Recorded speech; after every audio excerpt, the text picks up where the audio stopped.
Israel Hamas जंग के बीच में बार बार लेबनान के आतंकी संगठन हिजबुल्लाह का नाम आ रहा है। हमास के हमले को कवर देने के लिए हिजबुल्लाह ने उत्तरी इजराइल पर कुछ रॉकेट दागे थे।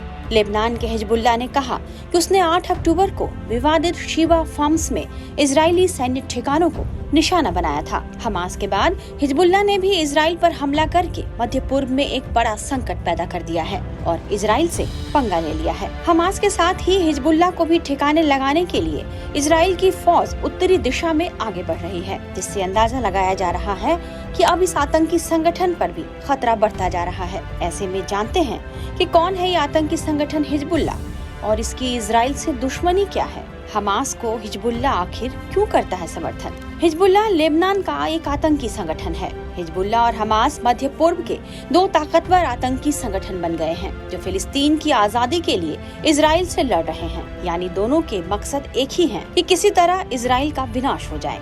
हमास की तरह हिजबुल्लाह दोनों को ही अमेरिका ने आतंकी संगठन घोषित कर रखा है। दक्षिणी लेबनान पर इजरायली कब्जे से लड़ने के लिए 1982 में हिजबुल्लाह की स्थापना हुई। कहने को तो हिजबुल्लाह लेबनान में राजनीतिक और सैन्य संगठन के तौर पर काम करता है और इसे लेबनान में राजनीतिक दल के तौर पर जाना जाता है, लेकिन वो अपनी पूरी ताकत सीक्रेट तरीके से इजराइल के खिलाफ मंसूबे बनाने में लगाता है। हमास का यह सहयोगी संगठन लेबनान में काफी शक्तिशाली बन गया है और इसके नेता नसरुल्लाह ने हिजबुल्लाह को एक अहम सियासी पार्टी भी बना दिया है। हिजबुल्लाह लेबनान के ज्यादातर शिया बहुल इलाकों को नियंत्रित करता है। इसमें बैरूत, दक्षिणी लेबनान और पूर्वी बेका घाटी क्षेत्र के कुछ हिस्से शामिल हैं। मीडिया रिपोर्ट्स के मुताबिक इस संगठन के पास अत्याधुनिक हथियारों का विशाल जखीरा है, जिसमें 1.5 लाख तो रॉकेट हैं। इतना ही नहीं, सीरिया के गृह युद्ध में लड़ने का अनुभव भी उसके पास है। इजरायली सेना के अनुसार हिजबुल्लाह के पास मौजूदा समय में करीब 1 लाख लड़ाके हैं। इनमें से 20,000 सक्रिय रहते हैं